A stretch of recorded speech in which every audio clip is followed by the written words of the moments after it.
So the Pearl of Africa is always a very difficult rally. Has been for many years, and I did it in 2010 and 2011. So it's an unpredictable rally.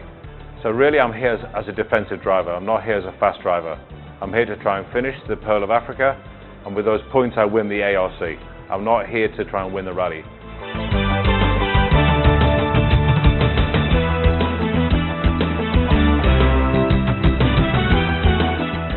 Well, it's raining, right? And it's really raining in the sections. So when we went around the sections yesterday, they were very rough, but okay. Today, they're very rough and very wet. And if it carries on raining like it is, it's going to be interesting to see how people get up some sections. There's some sections that are so narrow and so slippy and so tight. If it really heavily rains during the section, one car won't get up. So then the whole rally will get backed up. Right? And it's not the organisers' fault because they're doing their best. You can't predict weather. But you know, weather always makes rallies exciting, right? And it always levels the power in the cars. I mean, I've got a standard engine in my car, so I'm not high power in the car. So once it rains, I tend to catch up with the leaders who've spent all the money on the powerful cars. So it could be fun out there, yeah? It could be fun out there, but it could be a bit of a disaster. So I've got to be careful.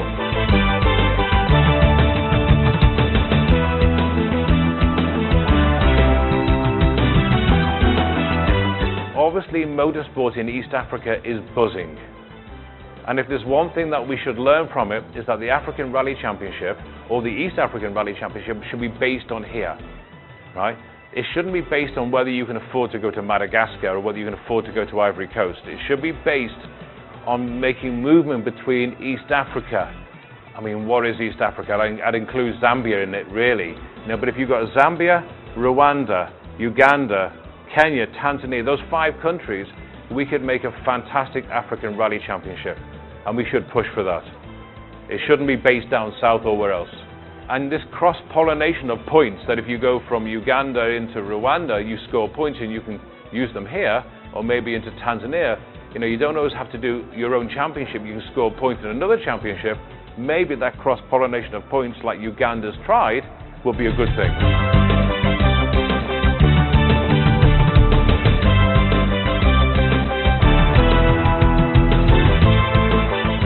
Things that have happened. We've got a lot of youngsters that have come up, which is great, but they've come up with money. Right? I'm not a poor man, but I cannot compete on the level of some of the motorsport at the moment, where they've got 2 cars or 3 cars. So money has a little bit taken over, yeah, which is one of our issues. But we've got such youth coming through, and it's a great thing to see. And if you get hold of Singh Senior and talk about the youth program that he's got in Zambia, I was competing against a kid that was 15, right? And he was fast. Yeah, he had a really good car, but he was fast. And if we can bring the youth in, right, a bit more and spread things out, I think that would really help.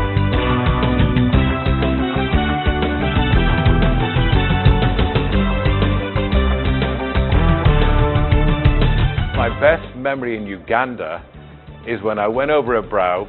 I just bought a Subaru N12, went over a brow, there's a guy on a bike, and there's a clip of it. And as I go over the brow, I see the guy on the bike, I'm like, oh, and the guy on the bike looks behind, shoots off into the bushes. I mean, that's my funniest memory.